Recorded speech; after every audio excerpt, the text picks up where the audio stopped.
What has that period done to us, to Britain? It's destroyed trust, but it's also, I think, left a legacy of extreme rage and bitterness. You know, there are so many people who feel viscerally about what has been done to them and their families. Molly Kingsley talks about the continuing damage of the COVID lockdowns. We remain broken in a way that many of us may still be struggling to come to terms with. And I don't think it's an exaggeration to say it's almost split the nation in two.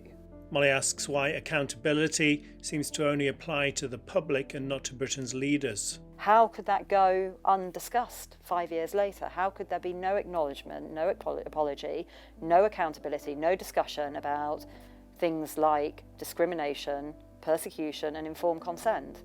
That's not the society I thought I was living in. The UsForThem founder also talks about the damage to children as tech is pushed to younger and younger school ages. Many of us as parents, you know, when we see the huge harm that these addictive devices and all the software are doing to kids, we have a real issue with it. You know, the iPad should be nowhere near, I would say, primary school kids, let alone 4 and 5-year-olds.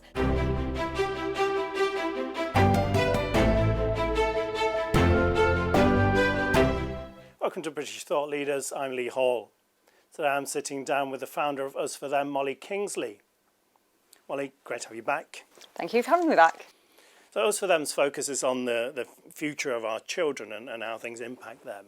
There's a few hot topics I wanted to discuss with you. The first one being X or Grok and the government talking about a ban in the name of child protection. It would impact freedom of speech, to say the least. What's happening with that and what are your thoughts on it? Banning X to solve the Grok issue, and I think first of all it's important to be clear that there is clearly an issue. I mean, you know, what Grok is doing is pretty despicable, and I imagine if you are on the receiving end of it, it is pretty horrifying, and if you are a child seeing that kind of image, it is also pretty horrifying. So absolutely there is an issue, and I think it's a really good one to start with because it is, as you said in your intro, you know, UsForThem is very much focused on child welfare. However, because of our history and because of what happened during the pandemic, obviously this great assault on freedom and free speech, we were ourselves debanked, we were censored, all that kind of well-trodden history. We are, as focused on freedom and free speech as we are on child welfare. And I think what has happened this week with Grok really hits at the intersection of the need to protect children, but the need to protect adult free speech. And that need, the need to protect adult free speech, to my mind, is just as important as any narrow need to protect children, because we saw during the pandemic what happens to children when adults are unable to speak freely. So that's a very long-winded way of saying, in answer to your question, should we be banning X to tackle this problem? Of course we shouldn't.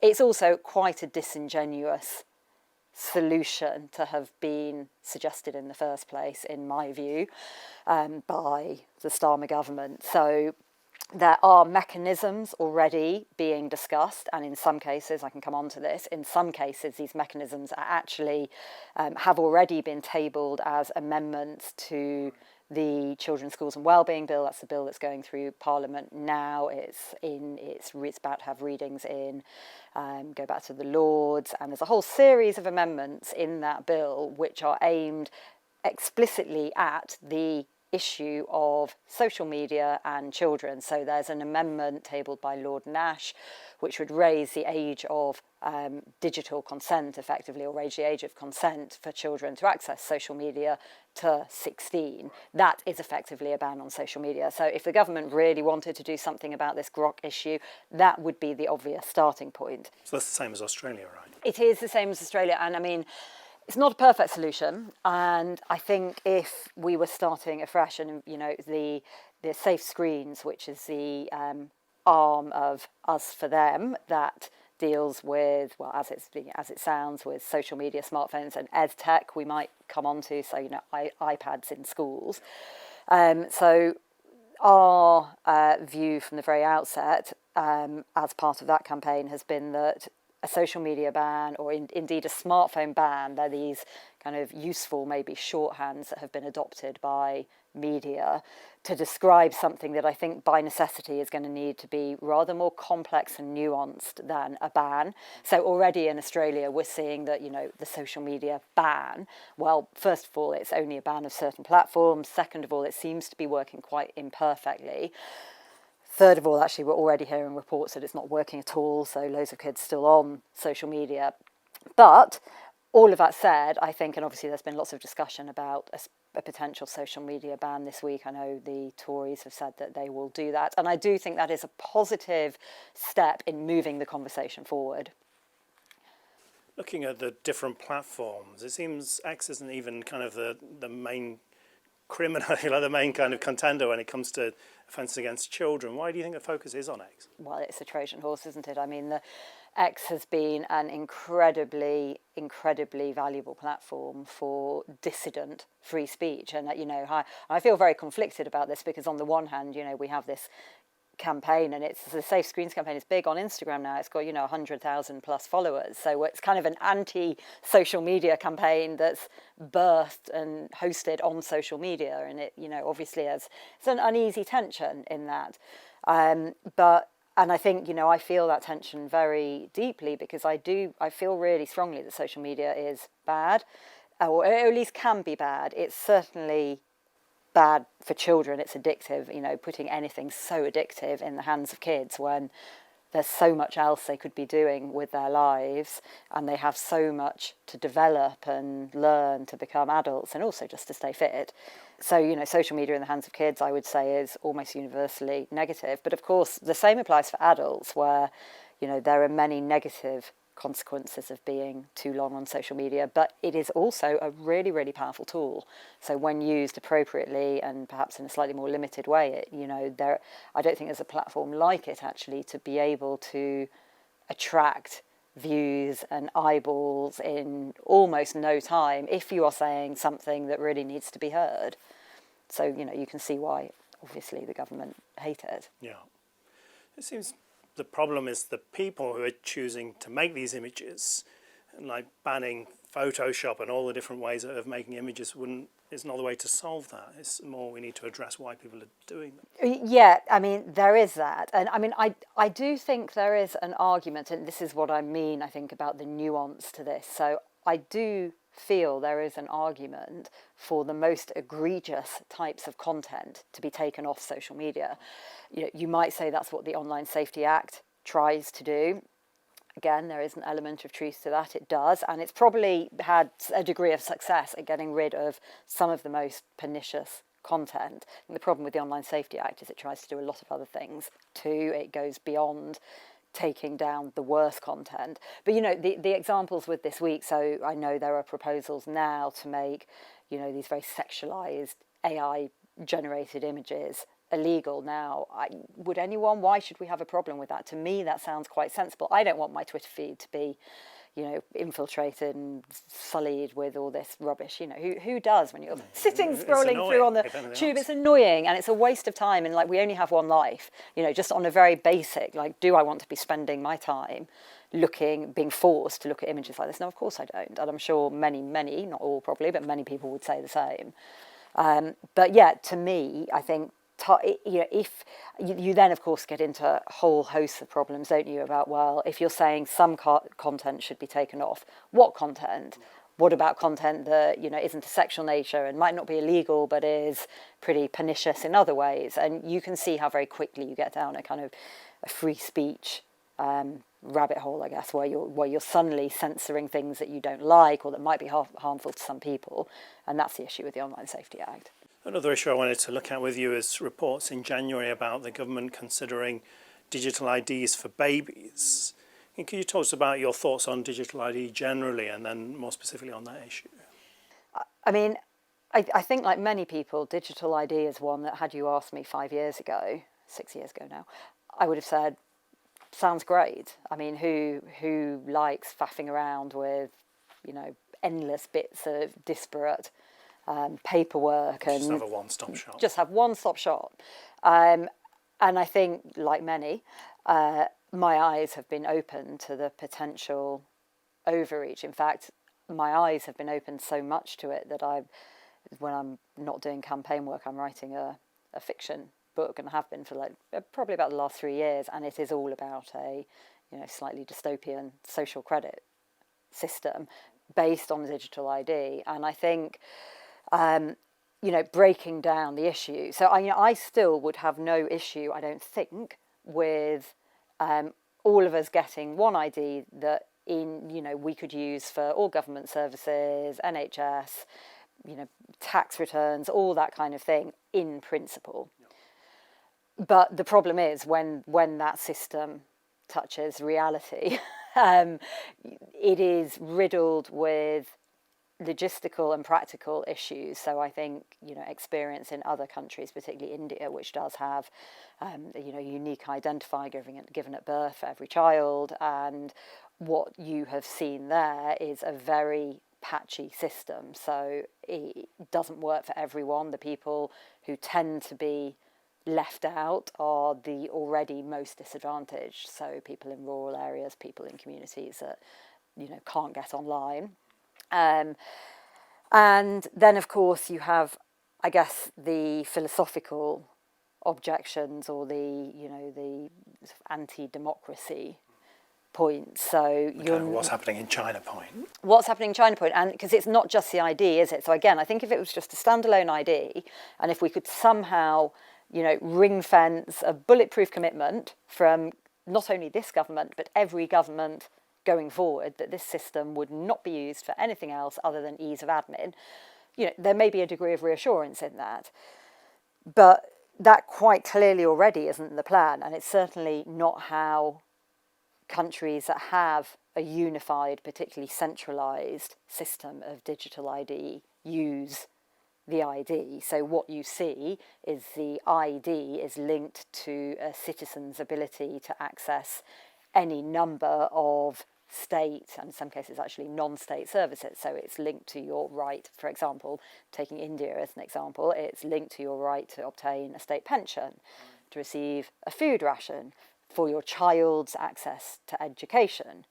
So suddenly, even if you just stop there, you've got a problem, haven't you, if your 15%, let's just say, of most disadvantaged people can't get on the ID. Well, what happens when they want to send their kid to school or they want to use the NHS? And then, of course, if you add another layer based on our pandemic experience, well, you're only then one tiny, tiny little digital step from a government being able to add whatever conditionality it wants to your ID. So, to take the obvious example during COVID, no booster, you get a mark against your ID and you can't send your child to school, or you can't access your bank account, in an extreme example. And I think many of us, back in 2019, if you'd said that to me, I would have laughed at you. I think, this is Britain, this is democracy. Look, there's Parliament down the road, and that could never happen here. But it just did. So I think, is the perceived possible benefit of a unified identifier worth that risk, the risk of, permanent divestment of liberties that have always been thought of as unconditional and unrestricted? Yeah. COVID's kind of been out of the limelight somewhat now, but I think there's quite a few issues that need some scrutiny. Before we get into specifics, could you give us the benefit of hindsight, your thoughts on what impact lockdown had on this nation? Horrific impact, and I think we're still feeling it now in so many ways. I mean, there's, the economic argument and impact has been well trodden, as I think actually has the impact on children and schooling. But I think we remain broken in a way that many of us may still be struggling to come to terms with. And I don't think it's an exaggeration to say it's almost split the nation in two. Actually, you have the people who very firmly believe that they were completely on the side of right, nothing to see here, move on. I put the COVID inquiry. I'm sure we'll come to that in that bucket. And I would say, by and large, it's obviously a generalisation, and of course I'm hugely biased the other way, but there seems among that segment of the population to be a real unwillingness to broach any kind of serious conversation about the extent of overreach and unethical behaviour during that period. And then on the other side, you have people like me and, many parents, people who were effectively radicalised, I think, by the extremity of that period and whose eyes have been opened to, I guess, the many serious failures of the British state, all of which, by the way, persist. There's been no real reckoning there, let alone accountability. There's been no discussion, has there, about whether there should be accountability. And I think, it's a bit trite to say for people like me. I mean, I'm completely homeless as a voter, even more so, actually, after yesterday and, the appointment of the COVID vaccine czar to, a position within reform. I think many of us had hoped to see something a bit different and a bit braver from a reform government, but I think, I personally, I feel quite disillusioned by that. But aside from being a homeless voter, I feel as if I will never look at the British state in the same way again. Something seems extremely broken about not only the way we do politics, but the way we talk to each other. How could something as enormous as lockdown and it was coercive vaccine rollout that harmed, at a conservative estimate, thousands of people, we know that. How could that go undiscussed 5 years later? How could there be no acknowledgement, no apology, no accountability, no discussion about things like discrimination, persecution and informed consent? That's not the society I thought I was living in. That was a great summary. There's a lot of threads I really want to pick up on. Sorry, that was quite. I feel very strongly about it still. I will carry this to the day I die, and I don't think I'm alone. I think there are many, many thousands, millions even, who feel that strongly. The first one is UsForThem's report into conflicts of interest that weren't declared by the government's scientific advisors. Can you talk us through that? Yeah, so this is one of the projects that we've been working on for probably about 2 years actually, and one of my absolutely fantastic colleagues has been doing a lot of forensic data research really on money flows during the pandemic, and actually came across a grant database made fully transparent, made public by the Wellcome Trust. And for your viewers who don't know, I'm sure most people do know who the Wellcome Trust is, but the Wellcome Trust is a huge charitable organisation. It has very strong ties and relies for a lot of its investment portfolio profit on links to the pharmaceutical company. So it is effectively a pharmaceutical company investor, and it does many, many good things.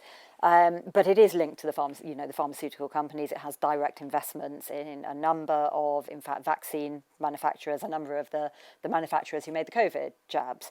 So you would expect that were key scientific advisors to take grant money, nothing unusual about that, but you would expect that were they to take grant money from an organisation that had such clear links to the pharmaceutical industry, you would expect that grant funding to be declared. It's normal practice, right? It is normal practice, and it is a requirement of SAGE committees. SAGE is, as many people will know, was the key scientific advisory board during the pandemic, and it had, like many advisory boards, very clear rules about what should and shouldn't be declared, and grant funding certainly should be declared, especially if there was a potential conflict because the grant funding was from someone connected to the pharmaceutical industry. And it turns out an awful lot of the SAGE members had taken money in the form of grant funding, either as a sponsor of a project themselves or because they were involved in someone else's research project. But there was a significant flow of money from Wellcome, I think it totaled over 200 million, so big numbers, to members of the SAGE committee. Those members included, and I'm not going to name them, but they included people we will all have heard of who had a really pivotal role in directing, not only general pandemic policy, but lockdown policy. And in particular, this idea that we must lock down until the population has been vaccinated. Now, of course, advisors are allowed to have whatever opinions they want, but if they've taken money from an entity connected with connected with and in fact dependent for its funding and investment portfolio on the profits of vaccine manufacturers, that appears to be a clear conflict and it should have been declared. And there were numerous instances of these conflicts. In fact, the committee was riddled with conflicts to the extent that the advisors who had declared funding from the Wellcome Trust were in a significant minority. We also saw, even 5 years after the lockdowns, people being taken through the courts for kind of petty misdemeanours in the lockdown time.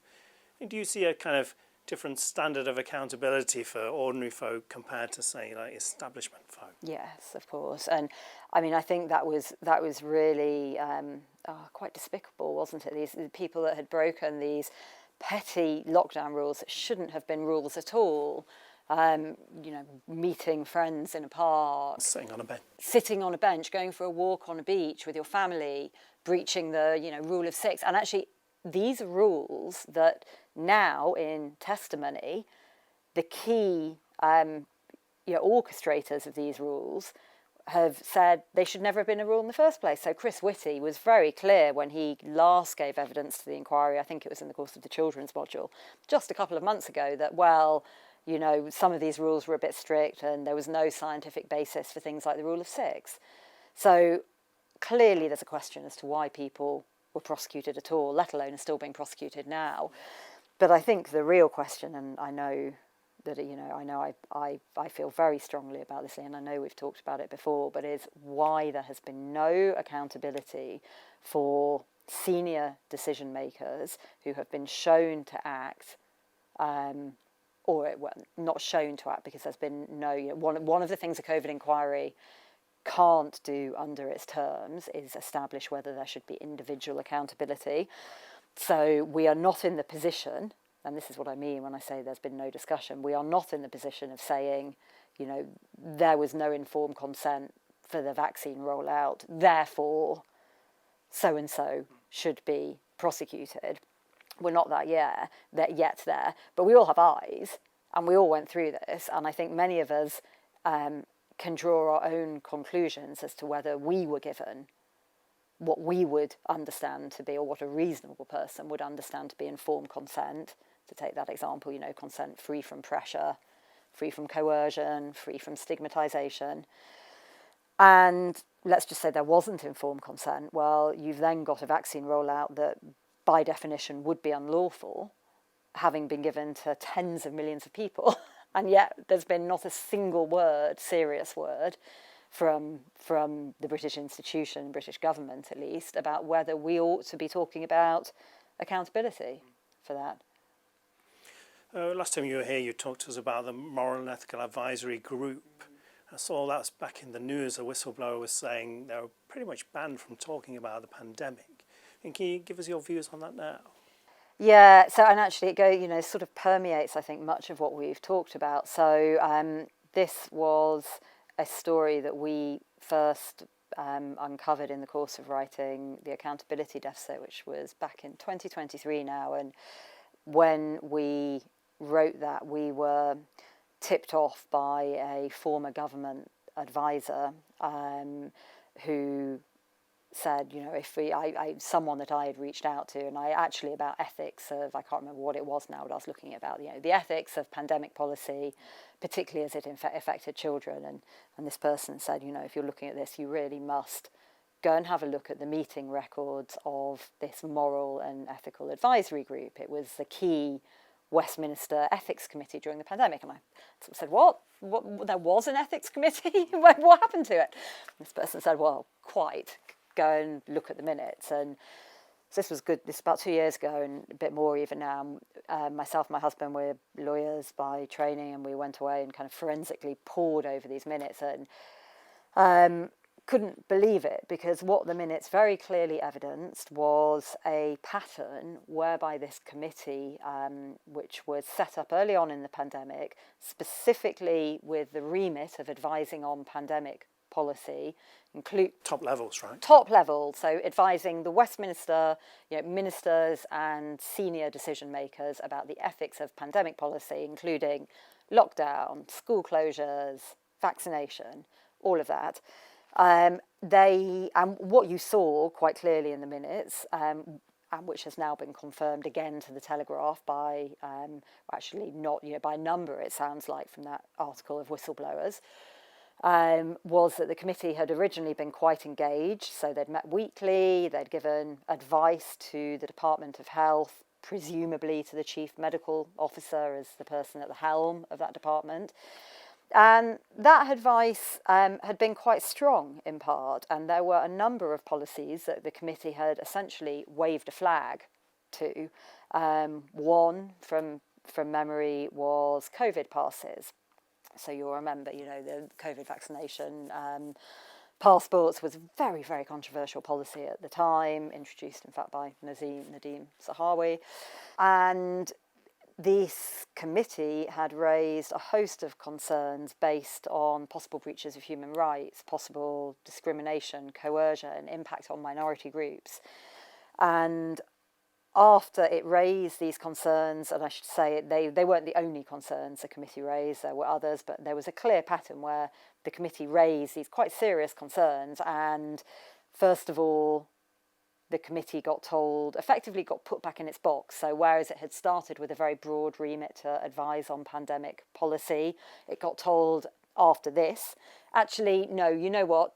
This is from DHSC officials are recorded as saying, please don't advise us on such a broad remit anymore. We, DHSC, will ask you specific questions and, limit your input to those very narrow questions. Why do you keep talking about morals and ethics? Why do you keep talking about morals and ethics? And instead of looking at should we be, and I am paraphrasing, this is an example, and it's an imperfect one, but it gives you a feel. So, instead of looking at should we be introducing COVID passports, the question becomes, were we to introduce COVID passports, how do we do it? Now, that's a very different question. And what you then see over the next 6 months or so is a pattern of the committee being called less and less. At one point, rather unbelievably, and this is in writing in the minutes, the committee is explicitly recorded as having been told by none other than Chris Whitty, this was the point in the Telegraph, led on in its recent article. Chris Whitty actually tells the committee, or the chair of the committee, that the committee is to stop putting its recommendations in writing, which is just a huge disclosure to see buried there, and obviously rings all kinds of alarm bells from a governance and ethical and legal point of view. And then eventually things come to a head in the summer of 2021 when there's this huge furore over whether children should be given the COVID jab going on, probably the most ethically charged decision of the whole pandemic. And the committee members of the committee circulate a memorandum in advance of a meeting with the Department for Health. That memorandum, the Telegraph reports, was very staunchly against vaccination of children. I think it says, vaccination of children is irreversible. It's, may have long-term consequences. Where is the benefit? All the concerns that people like UsForThem and many others were raising. So that's circulated before this meeting, which is explicitly to talk with Department for Health about vaccination of children, and the meeting is mysteriously cancelled the day before it's due to be held, but after the memo has been circulated. So effectively, the committee is closed off from raising its concerns, and after that point, the committee has never again asked to advise on pandemic policy, despite the fact that this was still at the time of, kids' jabs, mandatory vaccination for care home workers, all these still very controversial decisions. So in effect, the committee is shut down, it is silenced. Postscript to that, there's various postscripts. The one I'll just focus on is we discovered that, I said, in 2023. It took us 2.5 years of trying to get that into mainstream media. It was a bit of a journey, and I think it tells you something about how much the climate is changing, that actually what had been a very controversial story, almost no one really, it's what I said about the population at large, no one wanted to see it. And the last time you were here, it was kind of like, no one's talking about No this. one's talking about it, yeah. And I think I was quite traumatised, because I thought, this is such a big story. How can we shut down a key ethics committee and pretend that didn't happen? No, because of course, the history is what is in the newspapers. It's what's in the COVID inquiry. So if, there's probably going to be a segue to the COVID inquiry, but, if the COVID inquiry doesn't recognise the committee was shut down, it wasn't shut down in the official records. So I was really, really delighted to see Camilla Turner at the Telegraph cover it so thoroughly and fairly, and finally that is out there. Yeah. One more before we get on to the COVID inquiry. Yeah. You and a friend of the show, Dr. Claire Craig, were working on this legal case to try and access data that would show whether there's a correlation between the COVID vaccines and excess deaths. Can you talk to us about what happened with that? Yeah, so this was a case that came about as a result of Freedom of Information Act requests submitted actually separately by UsForThem. It was my husband, actually, Ben, who also a lawyer, submitted those, and by Claire.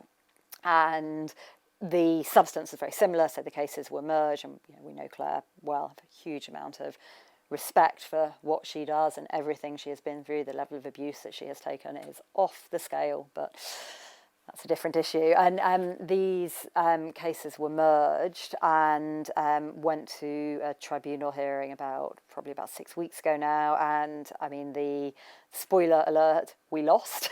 We won't be getting that data anytime soon. And the data, just to be clear what it was, so the data that we had asked for was data which would effectively show mortality stratified by date of vaccine dosage. So it ought to flesh out if there were it wouldn't show causation, but it might, the hope had been, it might show or actually, disprove the theory, because none of us want these jabs to be dangerous. And actually, the hope had been that it would prove all the people saying there's no issue, it would prove all those people right, and it would show there was no correlation. And actually, I think one important point on this case is it wasn't just, UsForThem and Claire asking for this data. The Freedom of Information Act requests that had been put in actually came about sort of in parallel with a quite large group of parliamentarians asking for this data. So actually led by Danny Kruger originally, but this is going back 2 or 3 years. Danny Kruger at first, various others along the way. And I think most recently, not that it's recent now, but about 2 years ago, there was a group of 15, I believe, quite senior parliamentarians who had asked for this data. And they'd asked, I believe, Maria Caulfield, who was then one of the health secretaries, and that data had been denied. So taking it to court is obviously a last resort. No one wants to end up in court. But we were hoping the court would give us the data, and the court didn't. They upheld an earlier decision not to release the data. And what is interesting about the case is the grounds. Well, there's two things. First of all, this is data that has been released to the pharmaceutical companies to allow them to do their safety monitoring.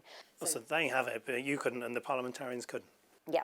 So they have the data. The data is public data in the sense that it is data that has been generated off the British public. But exactly, the public, be that UsForThem, Claire, parliamentarians, or all of us, is not allowed to see it, apparently. And the reason for it is the second really interesting thing about this case. And the reason, and make of this what you will, is that the court felt so this is a technical exemption to the Freedom of Information Act request. It is an exemption, but the court relied on an exemption saying that to release the data to the public might endanger the mental health of relatives of the deceased. Now, if you think that through, if your relative died around the time of taking a COVID vaccine, obviously you're going to be very distressed anyway. I would query whether any data is going to actually add to the ultimate, your underlying sort of stress and pain has been caused by the agony of losing a loved one, not what the data doesn't say, surely. But, if the data shows there's no link, well, it's not going to hurt your mental health further, surely, is it? Surely the only time your mental health might be further harmed is if there is something in that data to suggest an intervention has been responsible for the death of your loved one. Surely you want to know for closure. And actually it was interesting, so when news of this result, this judgment, hit media, as we usually do with these stories we've been connected in. So keep an eye on the comments going into the papers, and the comments, just the point that you've said, although with far more expletives, I think it's fair to say that the Department of Health, the ministers who would deny the public this data, the British state, because, it's more than one institutional individual, but they've lost the room with this. And I think, going back to your question, what has that period done to us, to Britain? It's destroyed trust, but it's also, I think, left a legacy of extreme rage and bitterness. There are so many people who feel viscerally about what has been done to them and their families. We all, or maybe we don't all, I know more people, I was going to say than I can count on one hand, but I think it's probably more people than I can count on two hands now who believe they've been injured, in some cases seriously, or killed actually, in at least two cases, by the COVID vaccine. So you just think, whether or not they are right, we have a right to understand and investigate this. In fact, there's a duty. Any moral society would recognise there is a duty to investigate this. Just find it quite incredible that parliamentarians who are supposed to have some power in this country, they're not allowed access, but no. Companies are. I know. We've gone very, very badly wrong, and I think this segues to a whole other conversation about, the extent to which our, I was going to say institutions, but it's more than that. It's the extent to which public policy has been captured by corporate interests. And you see that, we saw that perhaps most starkly with pandemic policy and big pharma.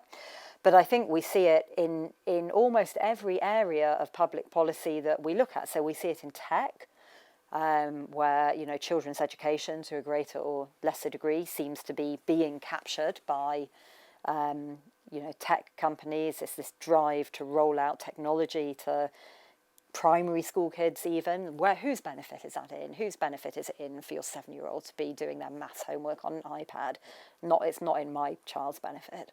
You see it in food, where, RFK in America is now really taking on these corporate interests. No conversation really about that here yet, is there? And of course you see it with digital ID. Well, we haven't really talked about the Tony Blair Institute and Oracle, but, the very similar vested interests are driving public policy. And in some cases, and going back to the pharmaceutical industry, in some cases, the corporate interest has also managed to capture the regulator. The regulator, the MHRA, the chief, there are two chief regulators in the pharmaceutical sector. One is MHRA, which is the one that people have probably heard of. That is the medicines regulator. The other is PMCPA, which is the advertising standards regulator, effectively, for the pharma industry. MHRA is funded and largely staffed by pharmaceutical industry insiders. If you look at its list of board appointees, all pharma companies, lots of them are on the payroll now of pharma companies. PMCPA is actually a division of the trade body, so there's no attempt to pretend it's anything other than a pharmaceutical industry trade body. It's a self-regulatory body. Both are equally broken. They should be scrapped. We need a proper independent system of regulation that would actually hold these companies to account, but we don't look like we're going to be getting it anytime soon. It's kind of incredible that those conflicts of interest are there. It kind of reminds me of what we were talking about earlier, where again it felt no need to declare these conflicts of interest. It is. They're in broad daylight. I mean, this is what I find so interesting. It's not, if anything, the SAGE conflicts were at least hidden. You had to search around to discover those. To the lay observer, it wouldn't have been obvious. But the issues underlying, afflicting our key medicines regulator, I mean, it's funded to the tune of, I think, 86% is the figure that gets bandied around by the pharmaceutical industry.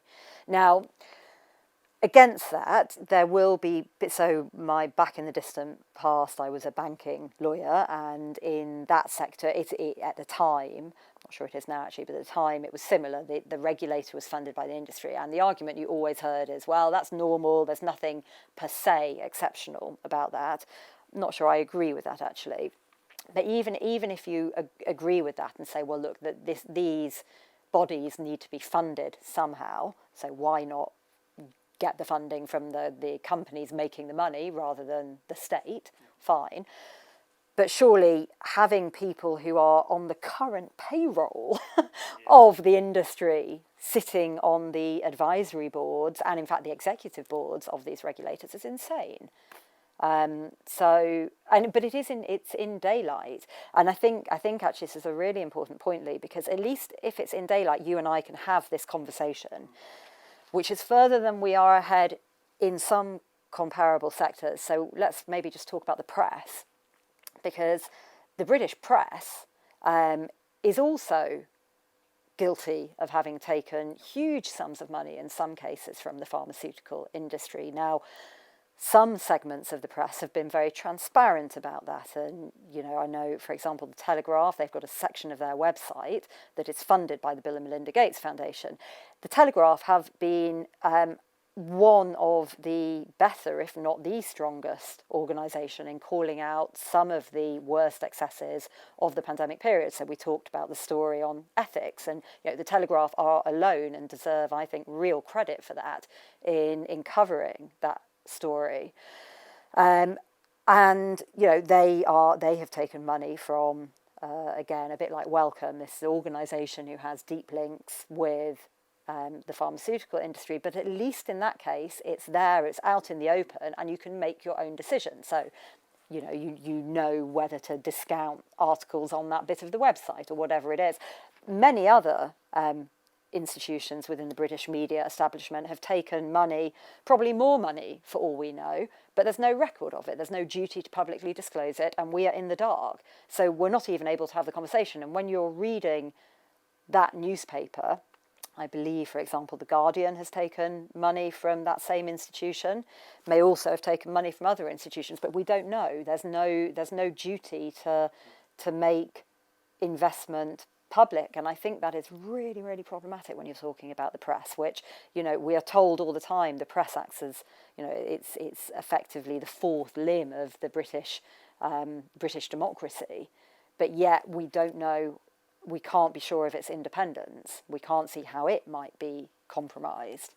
Yeah, some of these things, it kind of feels like we don't really need conspiracy theories anymore because it's all just happening in the open.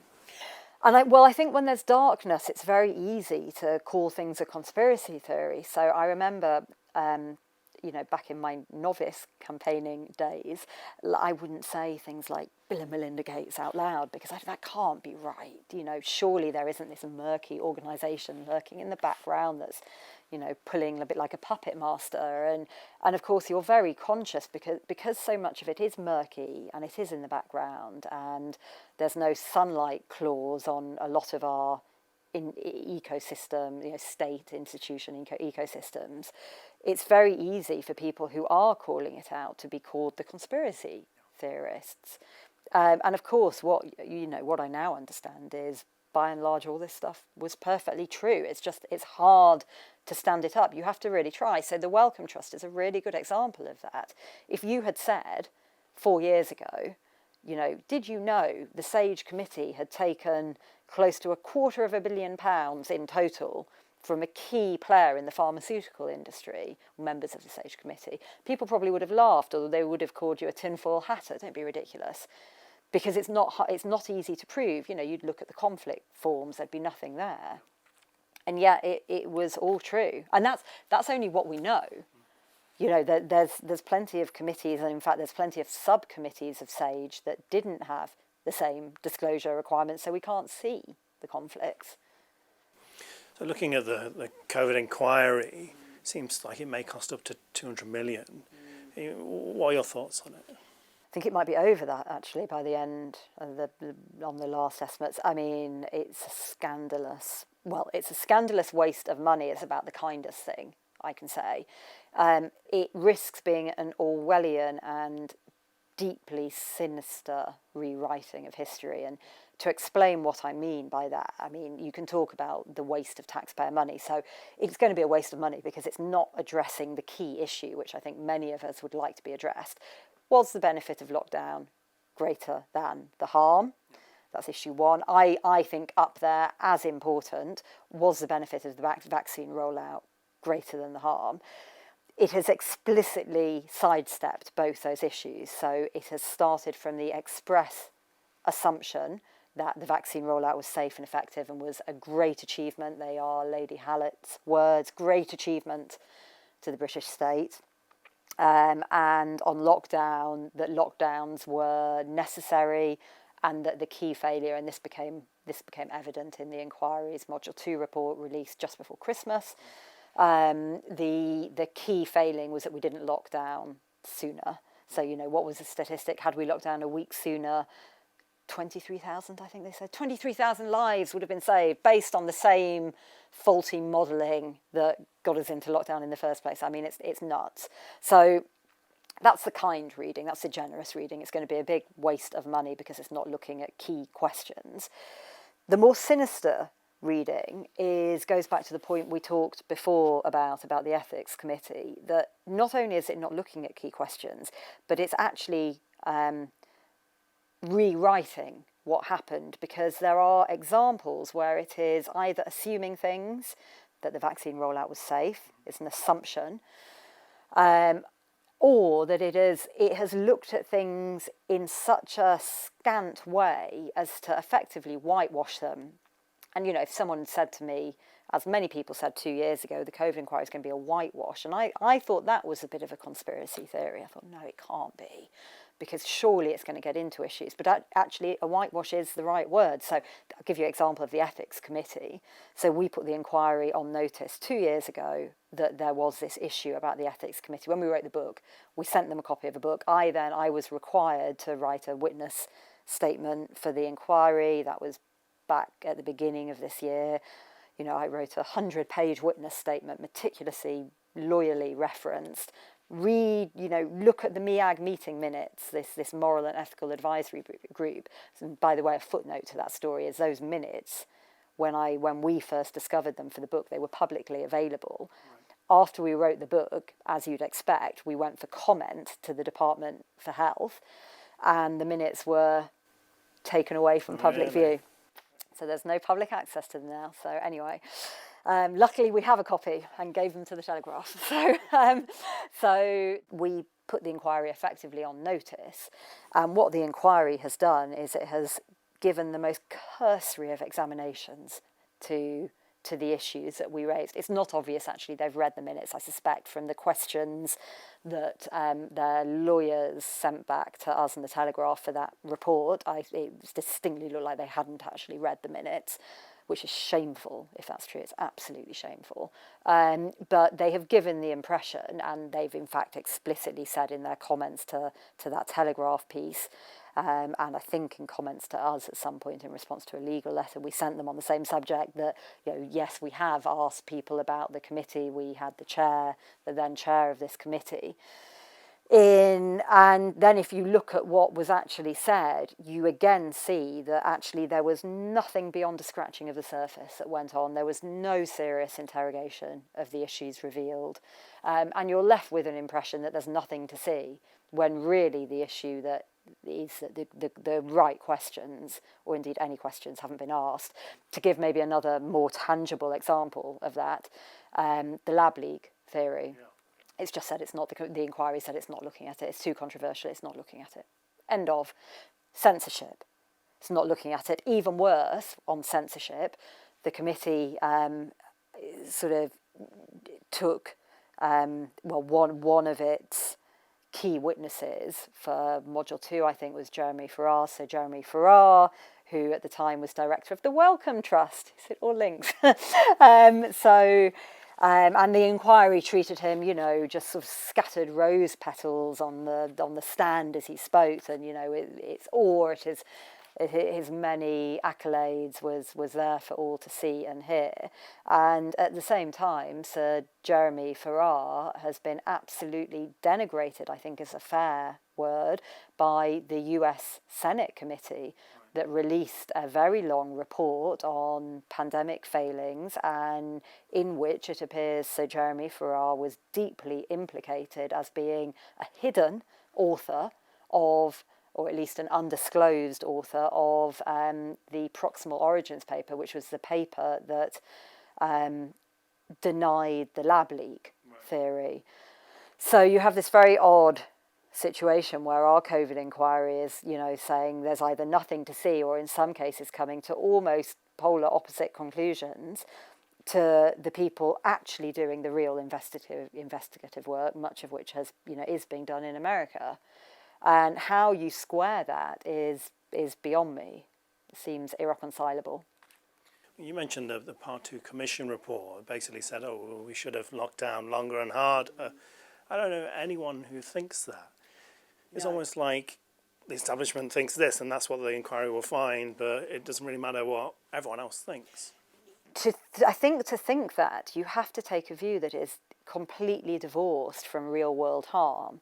So if all you were looking at was death from COVID and academic modelling papers, I suppose you might be able to tell yourself that that was the case. But of course, the irony, by doing that, you're hardwiring in the very same issues that led to that harm in the first place, this very narrow reading of harm being only harm emanating from a virus, not harm emanating from lockdown, from masks, from other non-pharmaceutical, indeed pharmaceutical interventions. So they seem, and it's not quite true or quite fair to the inquiry that, because they have acknowledged there was other harm, but they clearly aren't weighting it in the same way. I mean, even kids, I had naively hoped that they would at least find that we should never close schools again. We don't know for sure yet, because it hasn't yet released its Module 8 report. It has now heard, heard the witnesses for Module 8. That was a children's module. Hasn't released its report. But based on how those hearings went, I suspect it's going to reach a similar conclusion for school closures, that actually what we need to do is better prepare for them and make sure that in an equivalent situation we can lock schools down quicker and more comprehensively than we did the last time. I might be wrong, but I would almost put money on that being its findings now. How would you see the lockdown's impact on children, longer term impact? So, I mean, again, I think it's a bit sort of hackneyed now to say, you can reel out the harms, the mental health harms, the well-being, the health, the kind of lack of interest in schooling. I don't know whether it's just because I've said and spoken and written so much about this. I hope, it's a bit of a controversial thing to say, but I do think you have to believe children can recover. Certainly many haven't. I mean, we know that. But I think actually what I perceive as the greater harm is almost like the legacy of trends that have been set that I do think are irrecoverable at this point, or maybe absent real serious course correction. So again, to give some examples for that, I think the legacy of tech in schools, that without lockdown, we wouldn't be seeing iPad learning now. We wouldn't. Yet we now appear to have wholesale swallowed the myth that tech enhances learning, that tech is somehow good for children, that it's a magic bullet that can replace teachers or at least minimise costs for the Department of Education. It's a complete lie. And we know it's a complete lie. We know it's a complete lie from other countries that have tried this experiment and are to greater or lesser degree rowing back. So Sweden, the Karolinska Institute, which, by the way, is the institute that awards the Nobel Prize, has been very clear that digital learning impairs rather than enhances learning. And, we're in denial about that here. We carry on as if lockdown didn't happen. And that was because, of course, we did something during lockdown that was easy. We handed our kids an iPad and said, have that, rather than an interested and invested teacher.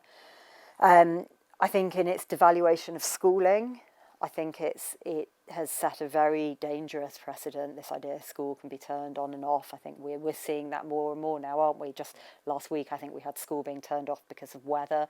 It's always happened a bit. Has it happened quite to the same extent? And I think probably the most pernicious of all is where we started, digital ID. The idea that actually your right to freedom, your right to speech, your right to interact as a citizen with the state is somehow going to be made conditional on your adherence to, digitized conditions. So has your child been keeping up with their schoolwork? Have you been keeping up with your jabs?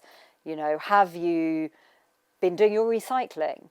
Because if not, you're going to find you can't access travel, bank account, school exams, whatever it is.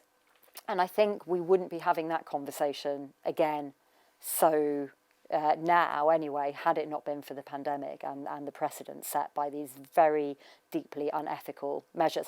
And of course, because we haven't had the conversation about ethics, we have not had the societal conversation that we need about whether these are appropriate mechanisms in a country that still likes to call itself a democracy. I think many of us question the extent to which we are still a democracy. So you've mentioned several times tech in education. How big of a concern do you think this should be for parents? Yeah, I mean, look, I don't think it's for me or any campaign group to say what should be a concern. All I can say is what we're seeing. So, since we launched specifically the EdTech campaign, part of our Safe Screens campaign, that was just in January of last year, now 2025, that campaign has exploded. So it's got a very big following on Instagram now, Safe Screens campaign, and we are seeing thousands of parents who are telling us they really hate the tech in schools. And, it's what I'm living with my own kids now. So, your kid being handed an iPad or a Chromebook instead of pen and paper. We know it's a concern, and we can see how strongly people feel about it. And again, this is an area where the government rhetoric is just in a different universe almost. So, we have Bridget Phillipson tell us that tech is the answer for the education system, that there's going to be more tech, not less tech. We have the Department for Education who have just introduced iPads for the youngest school children. So there's an assessment that all kids do on entering the education system. This is 4-year-olds, 5-year-olds. That is now done on an iPad. Teachers hate it, by the way, as well as parents, as NEU have made very clear that they are no fans of this. In terms of what can be done, you can say no. So there are amendments going through the House of Lords at the moment that would seek to give parent an opt-out right. And the other thing you can do is we have a petition on our website which asks for this experiment of digitised learning to be at least paused until it can be unequivocally shown that the benefit of digital learning exceeds the risks. And we don't believe that can be shown. So yeah, if you're a parent and if you're interested, do hop along to our website and take a look. I saw something in the media, I can't remember where it was now, but it was talking about children starting school and they don't have any experience of turning the pages of books. All they know how to do is swipe, and I found that terrifying. It is absolutely terrifying, and actually this does link back to this reception baseline assessment. So this, as of the last school year, so September 2025, the assessment that kids have has gone to an iPad, and we and a number of parliamentarians and other campaigners, raised a huge flag at this for exactly this reason. It sets this awful precedent that children, when they start school and before school, ought to be familiar with an iPad. And I think many of us as parents, when we see the huge harm that these addictive devices and all the software are doing to kids, we have a real issue with it. The iPad should be nowhere near, I would say, primary school kids, let alone 4 and 5 year olds. Don't know if you saw the news report just earlier this week, I think it was, maybe it was the end of last week. Toddlers, 2-year-olds in the UK now spend an average of 127 minutes on a screen per day. Really? Isn't that just shocking? Yeah. So I think, parents, the level of concern about this from the Safe Screens parent community has been out of control. And I should say Safe Screens it's part of UsForThem. It's a separate campaign. It's got a separate Instagram account. So hop over to there if you are concerned, and please join us. And we are making our voice heard, and we will continue to do so. Well, Kingsley, pleasure to talk to you. It's always a pleasure. Thank you for having me.